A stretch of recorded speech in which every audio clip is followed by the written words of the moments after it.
ಎಲ್ಲರಿಗೂ ನಮಸ್ಕಾರ ಸ್ನೇಹಿತರೆ. 2026 ಏಪ್ರಿಲ್ 17 ಅಕ್ಷಯ ಅಮಾವಾಸ್ಯೆ ಬಂದಿದೆ. ಈ ವೇದ ಪಂಡಿತರ ಪ್ರಕಾರವಾಗಿ ಈ ಅಮಾವಾಸ್ಯೆಯು ಅತ್ಯಂತ ಶಕ್ತಿಯುತವಾದಂತಹ ಅಮಾವಾಸ್ಯೆ. ಈ ದಿನ ಆಲೋವೆರಾದಿಂದ ಈ ಒಂದು ಪರಿಹಾರವನ್ನು ಮಾಡಿಕೊಳ್ಳಿ. ಈ ಒಂದು ಪರಿಹಾರವನ್ನು ಮಾಡಿಕೊಳ್ಳುವುದರಿಂದ ಸಕಲ ದಾರಿದ್ರ್ಯ ನಿವಾರಣೆಯಾಗುತ್ತದೆ. ಜೊತೆಗೆ ಅದೃಷ್ಟ ಕೂಡಿ ಬರುತ್ತದೆ. ಗ್ರಹ ದೋಷಗಳು, ಪಿತೃದೋಷಗಳು, ದೃಷ್ಟಿದೋಷಗಳು, ಹಾಗೆಯೇ ನರದೃಷ್ಟಿ ದೋಷ, ಇನ್ನೂ ಮುಂತಾದ ದೋಷಗಳನ್ನು ಎಲ್ಲವನ್ನೂ ಸಹ ನಿವಾರಣೆ ಮಾಡುವಂತಹ ಶಕ್ತಿ ಈ ಆಲೋವೆರಾಕ್ಕಿದೆ. ಯಾವ ಮನೆಯಲ್ಲಿ ಆಲೋವೆರಾ ಗಿಡ ಇರುತ್ತದೆಯೋ ಅಂತಹ ಮನೆಯಲ್ಲಿ ಯಾವುದೇ ರೀತಿಯ ದೋಷಗಳು ಸಹ ಸುಳಿಯುವುದಿಲ್ಲ. ಮುಖ್ಯವಾಗಿ ಎಂತಹದ್ದೇ ಕೆಟ್ಟ ಕಣ್ಣು ಕೂಡ ಬಿದ್ದರೂ ಆ ಮನೆಗೆ ತಾಗುವುದಿಲ್ಲ ಎಂದು ಹೇಳುತ್ತಾರೆ. ಅಲೋವೆರಾದಲ್ಲಿ ಮುಕ್ಕೋಟಿ ದೇವತೆಗಳು ಸಹ ನೆಲೆಯೂರಿರುತ್ತಾರೆ. ಮುಖ್ಯವಾಗಿ ಲಕ್ಷ್ಮಿ, ಸರಸ್ವತಿ, ದುರ್ಗಾದೇವಿ ಒಟ್ಟಿಗೆ ಇರುವಂಥದ್ದು ಈ ಅಲೋವೆರಾದಲ್ಲಿ. ಈ ಅಲೋವೆರಾವನ್ನು ನಾನಾ ಪ್ರಕಾರದಲ್ಲಿ ಬಳಸುತ್ತಾರೆ. ಅಂದರೆ ಆರೋಗ್ಯಕ್ಕೆ ಸಂಬಂಧಪಟ್ಟಂತೆ ಹಾಗೂ ನಮ್ಮ ತ್ವಚೆಯ ಕಾಂತಿಯನ್ನು ಹೆಚ್ಚಿಸಿಕೊಳ್ಳಲು ಔಷಧ ತಯಾರಿಕೆಗೆ ಬೇಕಾಗುವ ಅತ್ಯಮೂಲ್ಯ ಗಿಡಮೂಲಿಕೆ ಇದಾಗಿದೆ. ಜೊತೆಗೆ ಅಲಂಕಾರಿಕ ವಸ್ತುವನ್ನಾಗಿ ಉಪಯೋಗಿಸುವುದು. ಹಾಗೆಯೇ ಇದನ್ನು ಈ ರೀತಿ ದೃಷ್ಟಿದೋಷಗಳ ನಿವಾರಣೆಗೆ ಉಪಯೋಗಿಸುತ್ತಾರೆ. ಮನೆಯಲ್ಲಿರುವಂತಹ ಕೆಟ್ಟ ದೋಷಗಳನ್ನು ಹಾಗೂ ನಕಾರಾತ್ಮಕ ಶಕ್ತಿಗಳನ್ನು ಹೋಗಲಾಡಿಸುವುದಕ್ಕೂ ಸಹ ಉಪಯೋಗಿಸುತ್ತಾರೆ. ಈ ಆಲೋವೆರಾದಿಂದ ನಾನಾ ರೀತಿಯ ತಂತ್ರಗಳನ್ನು ಮಾಡುತ್ತಾರೆ. ಆಲೋವೆರಾ ಯಾವ ಪ್ರಕಾರದಲ್ಲಿ ಯಾವ ದಿಕ್ಕಿಗೆ ಬೆಳೆಯುತ್ತದೆಯೋ ಆ ದಿಕ್ಕಿನ ಪ್ರಕಾರದಲ್ಲಿ ಮನೆಯಲ್ಲಿ ಏಳಿಗೆ ಆಗುತ್ತದೆ ಎಂದು ಸಹ ಹೇಳಲಾಗ್ತದೆ. ಆಲೋವೆರಾ ಬಲಗಡೆಗೆ ಬಾಗಿ ಬೆಳೆದರೆ ಆ ಮನೆಯಲ್ಲಿ ಹಣಕಾಸಿಗೆ ಸಮಸ್ಯೆ ಎಂದಿಗೂ ಬರುವುದಿಲ್ಲ ಎಂದು ಹೇಳ್ತಾರೆ. ಆಲೋವೆರಾ ಗಿಡ ನೇರವಾಗಿ ಬೆಳೆದರೆ ಆ ಮನೆಯ ವಂಶ ಚೆನ್ನಾಗಿ ವೃದ್ಧಿಯಾಗುತ್ತದೆ ಎಂದು ನಂಬುತ್ತಾರೆ. ಅಲೋವೆರಾ ಗಿಡ ಎಡಗಡೆಗೆ ಬಾಗಿ ಬೆಳೆದರೆ ಆ ಮನೆಯಲ್ಲಿ ಎಂದಿಗೂ ಸಹ ಒಂದು ಹಣಕಾಸಿನ ಸಮಸ್ಯೆಗಳಾಗಲಿ ಸಾಲಬಾಧೆಗಳಾಗಲಿ ಇರುವುದೇ ಇಲ್ಲವೆಂದು ಹೇಳ್ತಾರೆ. ಒಟ್ಟಾರೆಯಾಗಿ ಅಲೋವೆರಾ ಗಿಡ ಯಾವ ದಿಕ್ಕಿಗೆ ಬೆಳೆದರೂ ಸಹ ಮನೆಗೆ ಅದೃಷ್ಟವನ್ನೇ ತಂದುಕೊಡುತ್ತದೆ ಎಂದು ಜನರು ನಂಬಿದ್ದಾರೆ. ಇಂತಹ ಒಂದು ದೈವ ವೃಕ್ಷವಾದಂತಹ ಈ ಅಲೋವೆರಾವನ್ನು ನೀವು ಈ ದಿನ ಈ ಅಲೋವೆರಾದಿಂದ ಈ ಒಂದು ಪರಿಹಾರವನ್ನು ತಪ್ಪದೆ ಮಾಡಿಕೊಳ್ಳಿ. ಹಾಗೆಯೇ ಈ ದಿನ ಅಲೋವೆರಾ ಗಿಡವನ್ನು ಮನೆಗೆ ನೀವು ತಂದು ಬೆಳೆಸುವುದರಿಂದಲೂ ಸಹ ಖಂಡಿತವಾಗಿಯೂ ನಿಮ್ಮ ಮನೆಗೆ ಎಲ್ಲವೂ ಸಹ ಶುಭವಾಗುತ್ತದೆ ಎಂದು ಹೇಳಲಾಗುತ್ತದೆ. ಸ್ನೇಹಿತರೆ, ಅಲೋವೆರಾಕ್ಕೆ ಅಂತಹ ಒಂದು ಮಹಾನ್ ಶಕ್ತಿ ಇದೆ ಎಂದು ಹೇಳಲಾಗ್ತದೆ. ಅಲೋವೆರಾದ ಗಿಡವನ್ನು ನೆಡುವಾಗ ಆ ಗಿಡ ನೆಡುವ ಮೊದಲು ಒಂದು ನಾಣ್ಯವನ್ನು ಹಾಕಿ ನೋಡೋದ್ರಿಂದ ಮನೆಯಲ್ಲಿ ಲಕ್ಷ್ಮಿಯ ಅನುಗ್ರಹವಾಗುತ್ತದೆ, ಧನಪ್ರಾಪ್ತಿಯೋಗ ಬರುತ್ತದೆ. ಅಲೋವೆರಾ ಬೆಳೆದಂತೆಲ್ಲ ಮನೆಯಲ್ಲಿ ಹಣ ಹೆಚ್ಚಾಗ್ತಾ ಹೋಗುತ್ತದೆ ಎಂದೇ ವೇದ ಪಂಡಿತರು ಸಹ ಹೇಳುತ್ತಾರೆ. ಈ ದಿನ ರಹಸ್ಯ ಪರಿಹಾರ ಶಾಸ್ತ್ರದಲ್ಲಿ ತಿಳಿಸಿಕೊಟ್ಟಿರುವಂಥ ಈ ಅಲೋವೆರಾದ ಒಂದು ಪರಿಹಾರವನ್ನು ತಿಳಿಸಿಕೊಡ್ತಿದ್ದೇನೆ. ಸ್ನೇಹಿತರೆ, ನಿಮ್ಮ ಮನೆಯಲ್ಲಿ ಯಾವುದಾದರೂ ಸಮಸ್ಯೆಗಳು, ಪದೇ ಪದೇ ಕಷ್ಟಗಳು ಒಂದರ ಮೇಲೊಂದು ಬರುತ್ತಿದ್ದರೆ, ಅನಾರೋಗ್ಯ ಸಮಸ್ಯೆಗಳು ತುಂಬ ಆಗ್ತಾ ಇದ್ರೆ, ಕುಟುಂಬದಲ್ಲಿ ನೆಮ್ಮದಿ ಇಲ್ಲದೆ ಇರುವುದು, ಗಂಡ ಹೆಂಡತಿ ನಡುವೆ ಬಾಂಧವ್ಯ ಸರಿಯಾಗಿಲ್ಲದೆ ಇರುವುದು, ದಾಂಪತ್ಯ ಜೀವನದಲ್ಲಿ ಕಲಹಗಳು ಹೆಚ್ಚಾಗ್ತಾ ಇರುವುದು, ಒಟ್ಟಾರೆಯಾಗಿ ಎಲ್ಲ ರೀತಿಯ ಸಮಸ್ಯೆಗಳನ್ನು ಅನುಭವಿಸ್ತಾ ಇದ್ದಲ್ಲಿ, ಹಣ ಅನ್ನೋದು ನೀರಿನ ರೀತಿ ಖರ್ಚಾಗ್ತಾ ಇದ್ದಲ್ಲಿ, ಹಣದ ಏಳಿಗೆ ಇಲ್ಲದಿರುವುದು, ಇಲ್ಲ ಕಷ್ಟಗಳ ಮೇಲೆ ಕಷ್ಟಗಳು ನಿಮ್ಮನ್ನು ಹುಡುಕಿಕೊಂಡು ಬರುತ್ತಿರುವುದು, ಈ ಕಷ್ಟಗಳೆಲ್ಲ ಯಾವತ್ತು ನಿವಾರಣೆ ಆಗುತ್ತಪ್ಪ ದೇವರೇ ಎಂದು ನೀವು ಸಾಕಷ್ಟು ನೊಂದು ಬೆಂದು ಹೋಗಿದ್ದೀರಾ ಅಂತಂದರೆ ನಿಮ್ಮ ಮನೆಗೆ ಯಾವುದೋ ಒಂದು ಕೆಟ್ಟ ಶಕ್ತಿ ಬಂದು ಆಹ್ವಾನ ನೀಡಿದೆ ಎಂದರ್ಥ. ಯಾರೂ ನಿಮಗೆ ಆಗದೇ ಇರುವಂಥವರು, ಶತ್ರುಗಳು ಮಾಟಮಂತ್ರವನ್ನು ಮಾಡಿರಬಹುದು, ಅಥವಾ ನಿಮ್ಮ ಒಂದು ಏಳಿಗೆಯನ್ನು ನೋಡಿ ಸಹಿಸಲಾಗದೆ ಕೆಟ್ಟ ದೃಷ್ಟಿಯನ್ನು ಕೂಡ ಬೀರಿರಬಹುದು, ಅಥವಾ ನಿಮ್ಮ ವ್ಯಾಪಾರ ವಹಿವಾಟುಗಳನ್ನು ನಡೆಸುವ ಜಾಗದಲ್ಲಿಯೂ ಸಹ ಏನಾದರೂ ಸಮಸ್ಯೆಗಳನ್ನು ಮಾಡಿರಬಹುದು. ಒಟ್ಟಾರೆಯಾಗಿ ಒಂದು ಒಳ್ಳೆಯದು ಇದ್ದೆ ಅಂದರೆ ಅಲ್ಲಿ ಕೆಟ್ಟದ್ದು ಸಹ ಇದ್ದೇ ಇರುತ್ತದೆ. ಈ ಕೆಟ್ಟದ್ದನ್ನು ನಿವಾರಣೆ ಮಾಡಿಕೊಂಡು ಒಳ್ಳೆಯದನ್ನು ಹೆಚ್ಚಿಸಿಕೊಳ್ಬೇಕು ಅಂದರೆ ಇಂತಹ ಒಂದು ಪರಿಹಾರಗಳು ನಮ್ಮ ಜೀವನದಲ್ಲಿ ಅತಿ ಮುಖ್ಯವಾಗುತ್ತವೆ. ನಂಬಿಕೆಯಿಂದ ಮಾಡಿಕೊಳ್ಬೇಕು ಅಷ್ಟೇ. ಹೌದು, ಅಲೋವೆರಾಕ್ಕೆ ಅಂತಹ ಒಂದು ಶಕ್ತಿ ಇದೆ. ಅಲೋವೆರಾವನ್ನು ಅಮಾವಾಸ್ಯೆ ಅಥವಾ ಪೌರ್ಣಮಿಯ ದಿನಗಳಲ್ಲಿ ಮನೆಯ ಮುಂಭಾಗದಲ್ಲಿ, ಅಂದರೆ ಮನೆಯ ಮುಖ್ಯ ದ್ವಾರಕ್ಕೆ ನಾವು ಇದನ್ನು ಕಟ್ಟೋದ್ರಿಂದ ಸಹ ನಮ್ಮ ಮನೆಯ ಮೇಲೆ ಯಾವುದೇ ಕೆಟ್ಟ ಕಣ್ಣುಗಳ ದೃಷ್ಟಿಗಳು ತಾಕುವುದಿಲ್ಲ. ಒಂದು ಮನೆಯಲ್ಲಿ ಇರುವಂತಹ ನಕಾರಾತ್ಮಕ ಶಕ್ತಿಯನ್ನು ಹೊರಗಟ್ಟಿ ಧನಾತ್ಮಕ ಶಕ್ತಿಯನ್ನು ಹೆಚ್ಚಿಸುತ್ತದೆ. ಅದೇ ರೀತಿಯಲ್ಲಿ ಈ ಅಲೋವೆರಾ ಗಿಡದಿಂದ ನಾವು ಈ ಒಂದು ಚಿಕ್ಕ ಪರಿಹಾರವನ್ನು ಸಹ ಮಾಡಿಕೊಳ್ಳಬಹುದು. ಅಲೋವೆರಾ ಗಿಡದಿಂದ ಅಂದರೆ ಮೊದಲು ಅಲೋವೆರಾ ಗಿಡವನ್ನು ತೆಗೆದುಕೊಳ್ಬೇಕು. ಚೆನ್ನಾಗಿ ಬೇರಿರುವಂತಹ ಒಂದು ಗಿಡವನ್ನು ತೆಗೆದುಕೊಳ್ಳಿ. ಎಲ್ಲಿಯೂ ಸಹ ಆ ಒಂದು ಅಲೋವೆರಾ ಕಟ್ಟಾಗಿರಬಾರದು. ಈ ರೀತಿಯಾಗಿ ಇರುವಂತಹ ಒಂದು ಗಿಡವನ್ನು ತೆಗೆದುಕೊಂಡು ಶುಭ್ರ ಮಾಡಿಕೊಳ್ಳಿ. ಅಂದರೆ ಒಳ್ಳೆಯ ನೀರಿನಲ್ಲಿ ಚೆನ್ನಾಗಿ ತೊಳೆದುಕೊಳ್ಳಿ. ತೊಳೆದ ನಂತರ ಒಂದು ಬಿಳಿ ಬಟ್ಟೆಯನ್ನು ತೆಗೆದುಕೊಂಡು ಒರೆಸಿಕೊಳ್ಳಿ. ಆನಂತರ ಆಲೋವೆರಾಕ್ಕೆ ಅರಿಶಿನ, ಕುಂಕುಮ ಅಥವಾ ಗಂಧವನ್ನು ನೀರಿನಲ್ಲಿ ಮಿಶ್ರಣ ಮಾಡಿ ಆ ಆಲೋವೆರಾ ಗಿಡಕ್ಕೆ ಬೊಟ್ಟನ್ನು ಇಡಿ. ಈ ಆಲೋವೆರಾದ ಗಿಡವನ್ನು ಒಂದು ಪ್ಲೇಟ್ನಲ್ಲಿ ಇಟ್ಕೊಳ್ಳಿ. ಹಾಗೆಯೇ ಇದರ ಜೊತೆಗೆ ಸ್ವಲ್ಪ ಕಲ್ಲುಪ್ಪು, ಸ್ವಲ್ಪ ಸಾಸಿವೆ ತೆಗೆದುಕೊಳ್ಳಿ. ಕಲ್ಲುಪ್ಪು ಎನ್ನುವುದು ಸಾಕ್ಷಾತ್ ಮಹಾಲಕ್ಷ್ಮಿಯನ್ನು ಆಕರ್ಷಿಸುವಂತಹದ್ದು ಹಾಗೂ ದೃಷ್ಟಿದೋಷಗಳನ್ನು ನಿವಾರಣೆ ಮಾಡುವಂತಹ ಶಕ್ತಿ ಕಲ್ಲುಪ್ಪಿಗಿದೆ. ಅದೇ ರೀತಿ ಸಾಸಿವೆಗೂ ಅದರದ್ದೇ ಆದ ವಿಶೇಷ ಆಕರ್ಷಣೆ ಇರುತ್ತದೆ. ಸಾಸಿವೆ ಕೂಡ ಅಷ್ಟೇನೆ, ಎಂತಹದ್ದೇ ದೋಷಗಳಿದ್ರೂ ಸಹ ಕ್ಷಣ ಮಾತ್ರದಲ್ಲಿ ನಿವಾರಣೆ ಮಾಡುವಂತಹ ಶಕ್ತಿ ಈ ಸಾಸಿವೆಗಿದೆ. ಈ ಎರಡೂ ಪದಾರ್ಥಗಳನ್ನು ನೀವು ಒಂದು ಪ್ಲೇಟಲ್ಲಿ ಇಟ್ಕೊಳ್ಬೇಕಾಗುತ್ತದೆ. ಈ ಆಲೋವೆರಾ ಗಿಡವನ್ನು ನೀವು ನಿಮ್ಮ ಮನೆಯ ಮುಖ್ಯ ದ್ವಾರದ ಎದುರಿಗೆ, ಅಂದರೆ ಎಲ್ಲರಿಗೂ ಈ ವಸ್ತು ಕಾಣಿಸಬೇಕು ಆ ರೀತಿ ಒಂದು ಪ್ಲೇಟಲ್ಲಿ ಅಥವಾ ಒಂದು ಪೇಪರ್ ಮೇಲೆ ಅಥವಾ ಒಂದು ಬಟ್ಟೆ ಮೇಲೋ ಇಡಬೇಕು. 1 ಅಥವಾ 3 ವಾರಗಳ ಕಾಲ ನೀವು ಹಾಗೆಯೇ ಬಿಟ್ಟು ಬಿಡಿ. ಅದರ ಕಡೆ ನೀವು ಹೋಗಲೇಬೇಡಿ. ಮನೆಯಲ್ಲಿ ಏನಾದರೂ ಚಿಕ್ಕ ಮಕ್ಕಳಿದ್ದಲ್ಲಿ ಅವರ ಕೈಗೆ ಸಿಗಬಾರದು. ಆ ರೀತಿಯಾಗಿ ನೋಡಿಕೊಂಡು ಸ್ವಲ್ಪ ಎತ್ತರದಲ್ಲಿ ಎಲ್ಲರಿಗೂ ಕಾಣೋ ರೀತಿಯಲ್ಲಿಯೇ ನೀವು ಆಲೋವೆರಾ ಗಿಡವನ್ನು ನಿಮ್ಮ ಮನೆಯ ಮುಖ್ಯ ದ್ವಾರದ ಪ್ರವೇಶ ಕೋಣೆಯ ಒಳಗಡೆ ಇಟ್ಕೊಳ್ಳಿ. ಈ ರೀತಿ ಇಟ್ಕೊಳ್ಳೋದ್ರಿಂದ ಏನಾಗುತ್ತೆ ಅಂದರೆ ಮನೆಯಲ್ಲಿ ಅಂತಹದ್ದೇ ಕೆಟ್ಟ ಶಕ್ತಿಗಳು, ಕಷ್ಟಗಳು, ನಿಮಗೆ ಯಾರಾದರೂ ಬಂದು ಜಗಳ ಮಾಡ್ತಾ ಇದ್ದಲ್ಲಿ, ಅಕ್ಕಪಕ್ಕದವರು ಸಮಸ್ಯೆಗಳನ್ನು ಮಾಡ್ತಾ ಇದ್ದಾರೆ ಅನ್ನೋ ಒಂದು ಅನುಮಾನ ನಿಮಗಿದ್ದೇ ಇರುತ್ತದೆ. ಯಾಕಂದರೆ ಕುಟುಂಬದಲ್ಲೇ ಇರುತ್ತದೆ. ಕುಟುಂಬದಲ್ಲೇ ನಿಮ್ಮ ಏಳಿಗೆಯನ್ನು ನೋಡಿ ಸಹಿಸದೆ ನಿಮ್ಮ ಶತ್ರುಗಳು ನಿಮ್ಮನ್ನು ಮುಂದೆ ಚೆನ್ನಾಗಿ ಮಾತನಾಡಿಸಿ ನಿಮ್ಮ ಹಿಂದೆ ಬೆಂಕಿ ಹಾಕುವಂಥವರಿರ್ತಾರೆ. ನಿಮ್ಮ ನೋಡಿ ಹೊಟ್ಟೆ ಉರಿ ಪಡುವವರು ಇರ್ತಾರೆ. ನಿಮಗೆ ಶಾಪ ಹಾಕುವವರು ಅಂಥವರು ಇರ್ತಾರೆ. ಇಂತಹ ಜನಗಳ ದೃಷ್ಟಿಗಳು, ಇಂತಹ ಜನಗಳ ಕೇಡುಗಳು ನಿಮ್ಮ ಕಡೆ ಬಂದು ಮುಟ್ಟಲೇಬಾರದು ಅಂದರೆ ಈ ಒಂದು ಪರಿಹಾರ ನಿಮಗೆ ಅದ್ಭುತವಾಗಿ ಕೆಲಸವನ್ನು ಮಾಡುತ್ತದೆ. ನಿಮಗೆ ಬಂದಂತಹ ಕಷ್ಟಗಳೆಲ್ಲ ಈ ಆಲೋವೆರಾ ನಕಾರಾತ್ಮಕ ಶಕ್ತಿಯನ್ನು ಹಿಡಿದಿಟ್ಟುಕೊಳ್ಳುತ್ತದೆ. ಇದರ ಜೊತೆಗೆ ಸ್ವಲ್ಪ ಅರಿಶಿನ, ಕುಂಕುಮವನ್ನು ಕೂಡ ಹಾಕಿ ಇಟ್ಕೊಳ್ಳಿ. ಈ ರೀತಿ 3 ವಾರಗಳ ಕಾಲ ನೀವು ಇದನ್ನು ನಿಮ್ಮ ಮನೆಯಲ್ಲಿ ಇಟ್ಕೊಳ್ಬೇಕಾಗುತ್ತದೆ. ಆ ನಂತರ ಈ ಆಲೋವೆರಾದ ಗಿಡವನ್ನು ಯಾವುದಾದ್ರೂ ಒಂದು ಪ್ಲಾಸ್ಟಿಕ್ ಕವರಲ್ಲಿ ಇಟ್ಕೊಂಡು ಎಲ್ಲಾದರೂ ಹರಿಯುವಂಥ ನೀರಿಗೆ ನೀವು ಹಾಕಬಹುದು. ಅಥವಾ ನಿಮಗೆ ಈ ಗಿಡವನ್ನು ಬೆಳೆಸಬೇಕು ಎಂದು ಅನಿಸಿದ್ದಲ್ಲಿ ನೀವು ಬೆಳೆಸಬಹುದು. ನಿಮ್ಮ ಮನೆಯ ಹೊರಗಡೆ ಒಂದು ಪಾಟ್ನಲ್ಲಿ ಮಣ್ಣನ್ನು ಹಾಕಿ ಕೂಡ ಬೆಳೆಸಬಹುದು. ಆದರೆ ಈ ತಂತ್ರಕ್ಕೆ ಬಳಸಿದಂಥ ಆಲೋವೆರಾ ಗಿಡವನ್ನು ಹರಿಯುವ ನೀರಿಗೆ ಬಿಟ್ಟರೆ ಒಳ್ಳೆಯದು. ಒಂದು ವೇಳೆ ಅಲೋವೆರಾ ಗಿಡವನ್ನು ಮನೆಯಲ್ಲಿ ಬೆಳೆಸಬೇಕೆಂದರೆ ಹೊಸದಾಗಿ ಅಲೋವೆರಾ ಗಿಡವನ್ನು ತಂದು ಬೆಳೆಸಬಹುದು. ನಿಮಗೇನಾದರೂ ಅನುಮಾನಗಳಿದೆ ಮತ್ತು ನಿಮಗೆ ಏನಾದರೂ ಸಮಸ್ಯೆಗಳಾಗಬಹುದೇನೋ ಅಂತ ಒಂದು ಅನುಮಾನ ಬಂತು ಅಂದರೆ ಇದನ್ನು ತೆಗೆದುಕೊಂಡು ಹೋಗಿ ಹರಿಯೋ ನೀರಿನಲ್ಲಿ ಹಾಕಬೇಕು. ನಿಮ್ಮ ಬಗ್ಗೆ ಯಾರೂ ಕೂಡ ಕೆಟ್ಟದಾಗಿ ಮಾತನಾಡಲಿ, ನಿಮ್ಮ ಬಗ್ಗೆ ಏನೋ ಒಂದು ಶಾಪ ಹಾಕಲಿ, ಎಂತಹದ್ದೇ ದೃಷ್ಟಿದೋಷ ಮಾಡಲಿ, ನಿಮ್ಮ ಮೇಲೆ ಮಾಟಮಂತ್ರ ಮಾಡಲಿ, ನಿಮ್ಮ ಕುಟುಂಬ ಹಾಳಾಗಲಿ ಎಂದು ಕಾಯ್ತಾ ಇರುವಂಥವರಾಗಲಿ, ಎಷ್ಟೇ ಜನಗಳು ಕೊಟ್ಟರೂ ಅದ್ಯಾವುದೂ ಕೂಡ ಸಹ ನಿಮ್ಮ ಹತ್ತಿರ ಬರಲು ಬಿಡುವುದಿಲ್ಲ. ಈ ಆಲೋವೆರಾ ಗಿಡ ಕೆಟ್ಟದ್ದನ್ನೆಲ್ಲ ಎಳೆದಿಟ್ಕೊಂಡು ನಿಮಗೆ ಒಂದು ಪಾಸಿಟಿವ್ ಎನರ್ಜಿಯನ್ನು ತಂದುಕೊಡುತ್ತದೆ. ಧನಾತ್ಮಕ ಶಕ್ತಿಯನ್ನು ನಿಮ್ಮ ಮನೆಯಲ್ಲಿರುವಂತೆ ಮಾಡುತ್ತದೆ. ಹಣಕಾಸಿನ ವೃದ್ಧಿಯನ್ನು ಮಾಡುತ್ತದೆ. ಆರೋಗ್ಯವನ್ನು ವೃದ್ಧಿ ಮಾಡುತ್ತದೆ. ನೆಮ್ಮದಿಯನ್ನು ತಂದುಕೊಡುತ್ತದೆ. ಮುಖ್ಯವಾಗಿ ಮಾನಸಿಕ ನೆಮ್ಮದಿ, ಮಾನಸಿಕ ಸ್ಥಿಮಿತ ನಿಮ್ಮದಾಗುತ್ತದೆ. ಅಂತಹ ಒಂದು ಶಕ್ತಿ ಈ ಆಲೋವೆರಾಕ್ಕಿದೆ.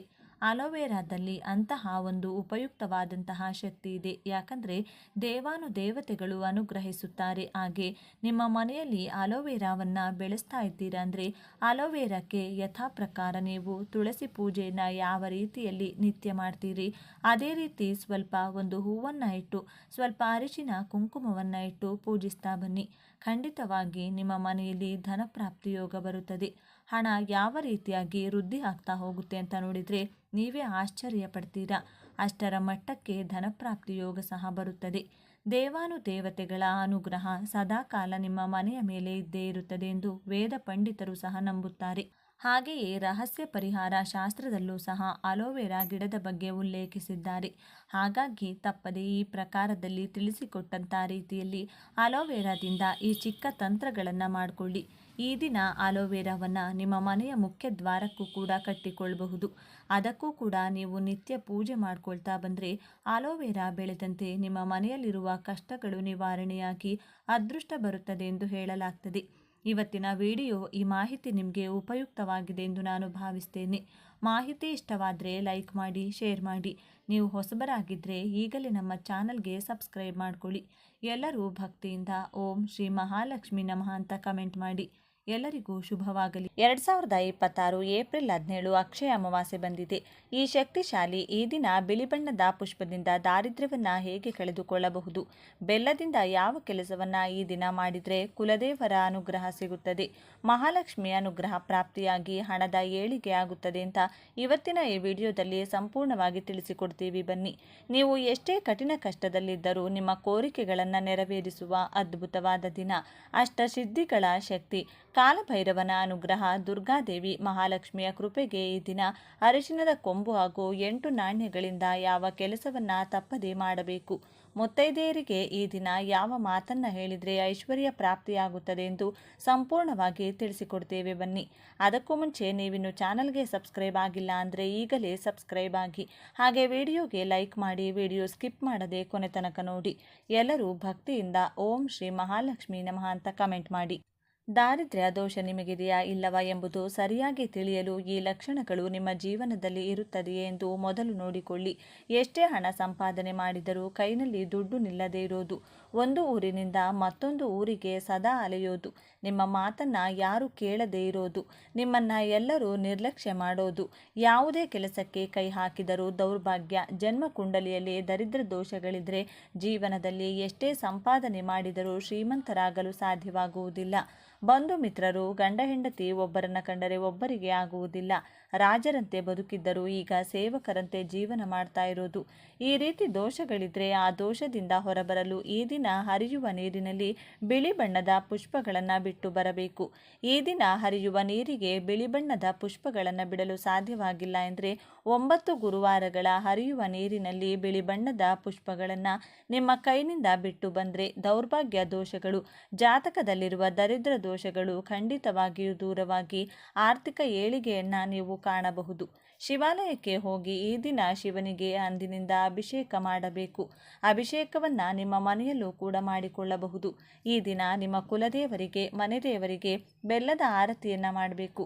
ಕುಲದೇವರಿಗೆ ಹೋಗಲು ಸಾಧ್ಯವಾಗಿಲ್ಲ ಎಂದರೆ ಮನೆಗೆ ಸಮೀಪದಲ್ಲಿ ಇರುವಂಥ ಯಾವುದೇ ದೇವರ ದೇವಸ್ಥಾನಕ್ಕೆ ಹೋಗಿ ವಿಶೇಷವಾಗಿ 2 ಅಚ್ಚು ಬೆಲ್ಲವನ್ನು ಬಳಸಿಕೊಂಡು ಬೆಲ್ಲದ ಆರತಿಯನ್ನು ಮಾಡಿಕೊಂಡು ಮನೆಯಲ್ಲಿ ಪಾಸಿಟಿವ್ ಶಕ್ತಿ ಹೆಚ್ಚೆತ್ತು ಕುಟುಂಬದವರಿಗೆ ದೈವ ಬಲ ಹೆಚ್ಚಾಗ್ತಾ ಹೋಗುತ್ತೆ. ಅಂದುಕೊಂಡಂಥ ಕೆಲಸಗಳು ಅಂದುಕೊಂಡಂತೆ ನಡೆಯುತ್ತದೆ.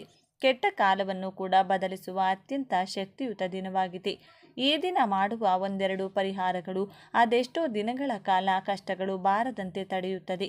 ನಿಂತ ಕೆಲಸಗಳಲ್ಲಿ ಜಯವನ್ನ ನೀಡಿ ಆರ್ಥಿಕ ಬಾಧೆಗಳಿಗೆ ಮುಕ್ತಿ ನೀಡಿ ಶತ್ರು ಬಾಧೆ, ನರದೃಷ್ಟಿ, ನರದೋಷಗಳನ್ನು ಕಳೆಯುತ್ತದೆ. ಮೊದಲು ನಿಮ್ಮ ಮನೆ ದೇವರು, ಇಷ್ಟ ದೇವರನ್ನ ನೆನೆದು ಲಕ್ಷ್ಮೀನಾರಾಯಣರನ್ನ ನಿಮ್ಮ ಮನಸ್ಸಿನಲ್ಲಿ ನೆನೆದು ದಿನವನ್ನ ಆರಂಭಿಸಬೇಕು. ಈ ದಿನ ಲಕ್ಷ್ಮೀ ದೇವರನ್ನ ಪೂಜಿಸಿದರೆ ಮನಸ್ಸಿನಲ್ಲಿ ಅಂದುಕೊಂಡಂಥ ಕೆಲಸಗಳು ಶೀಘ್ರವಾಗಿ ನಡೆಯುತ್ತದೆ. ಆದ್ದರಿಂದ ಬೆಳಿಗ್ಗೆ ಅಥವಾ ಸಂಜೆ 8 ನಾಣ್ಯಗಳಿಂದ, ಬಿಳಿ ಪುಷ್ಪಗಳಿಂದ ಮಹಾಲಕ್ಷ್ಮಿ ದೇವಿಯನ್ನ ಈ ವಿಧಾನದಲ್ಲಿ ಪ್ರತಿಯೊಬ್ಬರೂ ಪೂಜಿಸಬೇಕು. ದೇವರ ಕೋಣೆಯಲ್ಲಿ ಲಕ್ಷ್ಮೀ ದೇವಿಯ ಮುಂದೆ ಕುಳಿತು ಮದುವೆ ವಿಳಂಬವಾಗುತ್ತಿದ್ರೆ, ಅಮ್ಮ ಮಹಾಲಕ್ಷ್ಮೀ ದೇವಿ, ಈ ದಿನ 8 ನಾಣ್ಯಗಳನ್ನು ಇಟ್ಟು ನಿನ್ನ ಪೂಜೆಯನ್ನು ಪುಷ್ಪಗಳಿಂದ ಮಾಡಿಕೊಳ್ತಿದ್ದೇನೆ. ಶೀಘ್ರವಾಗಿ ಮದುವೆ ಆಗೋ ಥರ ಮಾಡಿದರೆ ಮದುವೆ ಆಗ್ತಿದ್ದಂತೆ ಸೀರೆಯ ಜೊತೆಗೆ ನಿನಗೆ ಪೂಜೆಯಲ್ಲಿಟ್ಟಂಥ 8 ನಾಣ್ಯಗಳನ್ನು ಅರ್ಪಿಸುತ್ತೇನೆಂದು ಬೇಡಿಕೊಳ್ಬೇಕು.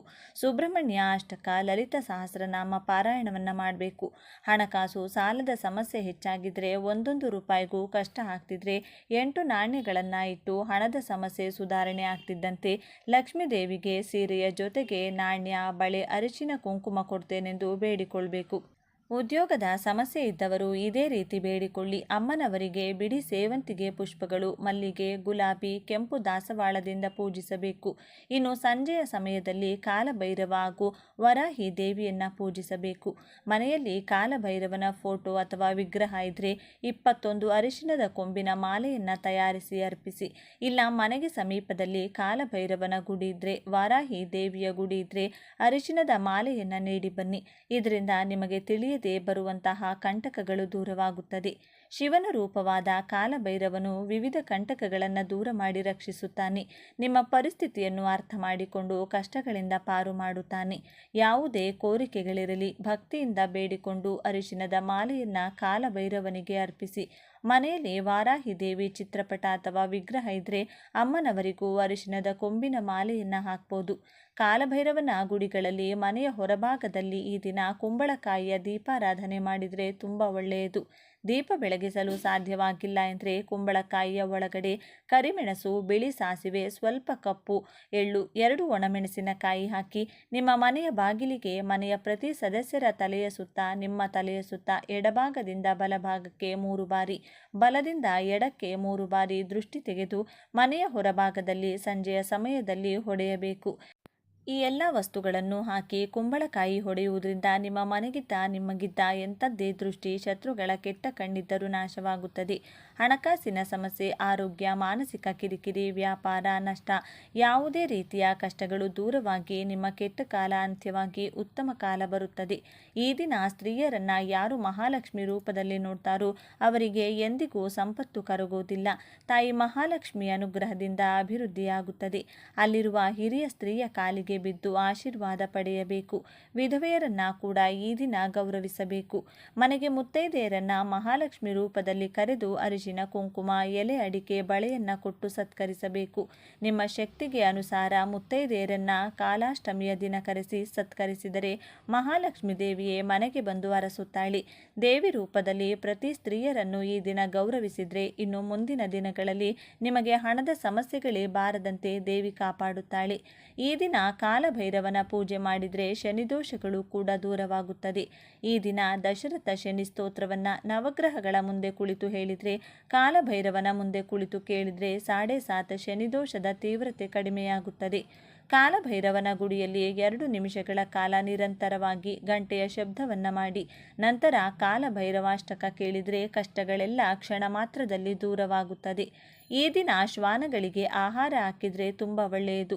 ಜೀವನದಲ್ಲಿ ಸೋಲು ಅನ್ನುವುದೇ ಇರಬಾರದು ಎಂದರೆ ಉದ್ದಿನ ವಡೆಯನ್ನು ಆಹಾರವಾಗಿ ಹಾಕಿ ಅಥವಾ ಉದ್ದಿನ ಬೇಳೆಯಿಂದ ಮಾಡಿದ ಸಿಹಿ ನೈವೇದ್ಯವನ್ನು ಶ್ವಾನಕ್ಕೆ ತಿನ್ನಿಸಿದರೆ ಬಡತನ ದೂರವಾಗಿ ಕಾಲಭೈರವನ ಅನುಗ್ರಹ ಸದಾ ನಿಮ್ಮೊಂದಿಗಿರುತ್ತದೆ. ಸ್ನೇಹಿತರಿಂದ ಮೋಸ ಹೋಗಿದ್ರೆ, ದುಡ್ಡಿನ ವಿಷಯದಲ್ಲಿ, ವ್ಯಾಪಾರದ ವಿಷಯದಲ್ಲಿ ಯಾರಿಂದಲಾದರೂ ಮೋಸ ಹೋಗಿದ್ರೆ, ಬರಬೇಕಾದ ದುಡ್ಡು ಬೇಗನೆ ಕೈಗೆ ಸಿಗಬೇಕಂದ್ರೆ ಈ ದಿನ ಕಾಲಭೈರವನಿಗೆ ವಿಶೇಷವಾಗಿ ಸಂಕಲ್ಪ ಮಾಡಿಕೊಳ್ಳಿ. ಇದರಿಂದ ಮೋಸ ಮಾಡಿದ ವ್ಯಕ್ತಿಗೆ ಕಾಲಭೈರವನೇ ಕಾಲದ ಮೂಲಕ ಪಾಠ ಕಲಿಸುತ್ತಾನೆ. ನಿಮಗಿರುವ ಹಣದ ಕಷ್ಟವನ್ನು ದೂರ ಮಾಡುತ್ತಾನೆ. ಮನೆಯಲ್ಲಿ ಕಾಲಭೈರವನಿಗೆ ಧೂಪ ಹಾಕಿ ತಪ್ಪದೆ ನಮಸ್ಕಾರ ಮಾಡಿಕೊಳ್ಳಿ. ನೋಡಿದ್ರಲ್ಲ, ಈ ದಿನ ಯಾವೆಲ್ಲ ವಿಧಿವಿಧಾನಗಳನ್ನು ಪಾಲಿಸಿದರೆ ಬಡತನ ದೂರವಾಗಿ ಐಶ್ವರ್ಯ ಸಿಗುತ್ತದೆ ಅಂತ. ಇನ್ನು ಮನೆಯಲ್ಲಿ ಸಂಪೂರ್ಣವಾಗಿ ದಾರಿದ್ರ್ಯ ತಾಂಡವವಾಡ್ತಿದ್ರೆ ಈ ದಿನ ಸ್ಫಟಿಕ ಆಮೆಯ ಮೂರ್ತಿಯನ್ನು ಮನೆಗೆ ತರಬೇಕು. ಉತ್ತರ ದಿಕ್ಕಿನಲ್ಲಿ ಸ್ವಲ್ಪ ನೀರನ್ನು ಹಾಕಿ ಏರ್ಪಾಡು ಮಾಡಿಕೊಳ್ಳಬೇಕು. ಆಮೆಯ ಮುಖವು ಬಾಗಿಲ ಕಡೆ ಮುಖ ಮಾಡದೆ ಮನೆಯ ಒಳಗಡೆ ನೋಡುವಂತೆ ಮುಖ ಮಾಡಿ ಇಡಬೇಕು.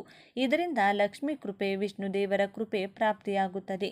ಮನೆಯಲ್ಲಿನ ದಾರಿದ್ರ್ಯ ನಿವಾರಣೆಯಾಗಲು ಸ್ಫಟಿಕ ಆಮೆಯು ವಿಶೇಷವಾಗಿ ಕೆಲಸ ಮಾಡುತ್ತದೆ.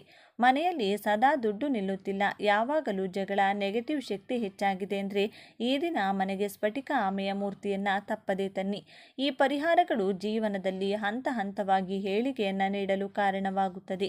ಈ ದಿನ ಮನೆಯಲ್ಲಿನ ವಸ್ತುಗಳನ್ನು ಸ್ವಲ್ಪ ಕದಲಿಸಬೇಕು. ನಿಮ್ಮ ಮನೆಯ ಹಾಲ್ನಲ್ಲಿ, ದೇವರ ಕೋಣೆಯಲ್ಲಿ, ಮಲಗುವ ಕೋಣೆಯಲ್ಲಿ, ಸ್ನಾನದ ಮನೆ, ಅಡುಗೆ ಮನೆಯಲ್ಲಿಟ್ಟಂಥ ವಸ್ತುಗಳನ್ನು ಆ ಜಾಗದಿಂದ ಸ್ವಲ್ಪ ಪಕ್ಕಕ್ಕೆ ಜರುಗಿಸಬೇಕು.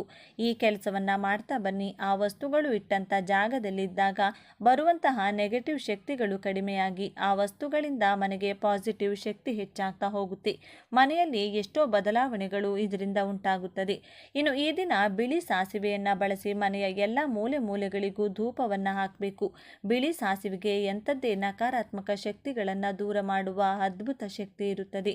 ನಿಮ್ಮ ಮನೆಯ ಕುಲದೇವರು, ಮನೆದೇವರನ್ನು ನೆನೆದು ಈ ದಿನ ಧೂಪವನ್ನು ಹಾಕಿದ್ದೇ ಆದಲ್ಲಿ ಮನೆಯಲ್ಲಿನ ಎಲ್ಲ ದೃಷ್ಟಿದೋಷ, ಅಕ್ಕಪಕ್ಕದವರ ಕೆಟ್ಟ ಕಣ್ಣು, ನರದೋಷ, ನೆಗೆಟಿವ್ ಶಕ್ತಿಗಳು ಮನೆಯಿಂದ ಸುಲಭವಾಗಿ ತೊಲಗಿ ಹೋಗುತ್ತೆ.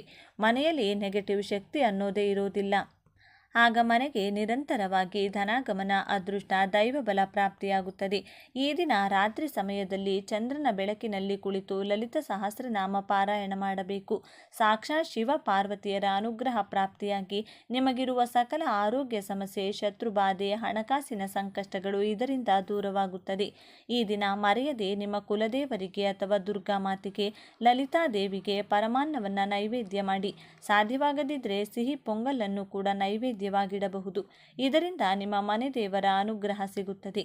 ದೇವರಿಗಾಗಿ ಮಾಡುವ ನೈವೇದ್ಯವನ್ನು ರುಚಿ ನೋಡದೆ ಭಕ್ತಿ ಮನಸ್ಸಿನಿಂದ ಈ ದಿನದಿಂದ ಮನೆಗೆ ಕುಲದೇವರ ಅನುಗ್ರಹ ಸಿಗಲಿ, ನಮ್ಮ ಪತಿ ಮಾಡುವ ಕೆಲಸ ಕಾರ್ಯದಲ್ಲೆಲ್ಲ ಅದೃಷ್ಟ ಯಶಸ್ಸು ಪ್ರಾಪ್ತಿಯಾಗಲಿ, ಮನೆಯಲ್ಲಿರುವ ಮಕ್ಕಳಿಗೆ ವಿದ್ಯೆ ಚೆನ್ನಾಗಿ ಹತ್ತಲಿ, ಹಿರಿಯರ ಆರೋಗ್ಯ ಸದಾ ಕ್ಷೇಮವಾಗಿರಲಿ, ಮನೆಯಲ್ಲಿ ಸದಾ ಸಿರಿ ಸಂಪತ್ತುಗಳಿಂದ ಕೂಡಿರಲಿ ಎಂದು ಭಕ್ತಿಯಿಂದ ಬೇಡಿಕೊಳ್ಳಬೇಕು. ಕುಲದೇವರಿಗೆ, ಲಲಿತಾದೇವಿಗೆ ಅಥವಾ ದುರ್ಗಾ ಮಾತೆಗೆ ಇಟ್ಟಂತ ಪರಮಾನ್ನ ಸಿಹಿ ನೈವೇದ್ಯವನ್ನು ಪೂಜೆಯ ನಂತರ ಮನೆಯ ಸದಸ್ಯರು ಪ್ರಸಾದವಾಗಿ ಸ್ವೀಕರಿಸಬೇಕು. ಹೀಗೆ ಮಾಡುವುದರಿಂದ ತಾಯಿಯ ಅನುಗ್ರಹ ಬಹುಬೇಗನೆ ಪ್ರಾಪ್ತಿಯಾಗಿ ಮನಸ್ಸಿನ ಭಯ ಗೊಂದಲ ದೂರವಾಗಿ ಸದಾ ದೇವಿಯ ರಕ್ಷಣೆ ನಿಮ್ಮ ಜೊತೆಗೆ ಇರುತ್ತದೆ. ಈ ದಿನ ಮಾಡುವಂಥ ಈ ಪರಿಹಾರಗಳು ಬೇಗನೆ ಕೆಲಸ ಮಾಡುತ್ತವೆ. ಲಲಿತಾ ಸಹಸ್ರನಾಮ ಪಾರಾಯಣ ಮಾಡಬೇಕು. ಹರಿಯುವ ನೀರಿನಲ್ಲಿ ಬಿಳಿ ಬಣ್ಣದ ಪುಷ್ಪಗಳನ್ನು ಬಿಟ್ಟು ಬರಬೇಕು. ಚಂದ್ರನ ಬೆಳಕಿನಲ್ಲಿ ಹಾಲನ್ನಿಟ್ಟು ಆ ಹಾಲನ್ನು ಸೇವಿಸಬೇಕು. ಮನೆಗೆ ಸ್ಫಟಿಕ ಆಮೆಯ ಮೂರ್ತಿಯನ್ನು ತಂದಿಡಬೇಕು. ಇಷ್ಟು ಪರಿಹಾರಗಳಲ್ಲಿ ನಿಮಗೆ ಸಾಧ್ಯವಾದ ಪರಿಹಾರಗಳನ್ನು ಮಾಡಿ ಜೀವನದಲ್ಲಿರುವ ಕಷ್ಟಗಳಿಂದ ಹೊರಬನ್ನಿ ಅಂತ ಹೇಳ್ತಾ ಇವತ್ತಿನ ಈ ವಿಡಿಯೋವನ್ನು ಇಲ್ಲಿಗೆ ಮುಗಿಸ್ತಿದ್ದೇವೆ. ಈ ವಿಡಿಯೋ ನಿಮಗೆ ಇಷ್ಟವಾದರೆ ತಪ್ಪದೆ ಜೈ ಲಲಿತಾದೇವಿ ಅಂತ ಬರೆದು ಈ ವಿಡಿಯೋನ ಪ್ರತಿಯೊಬ್ಬರಿಗೂ ಶೇರ್ ಮಾಡಿ. ಮುಂದಿನ ಬಾರಿ ಮತ್ತೊಂದು ಇಂಥದ್ದೇ ಸರಳ ಪರಿಹಾರದೊಂದಿಗೆ ಭೇಟಿಯಾಗೋಣ. ಧನ್ಯವಾದಗಳು ಸ್ನೇಹಿತರೆ.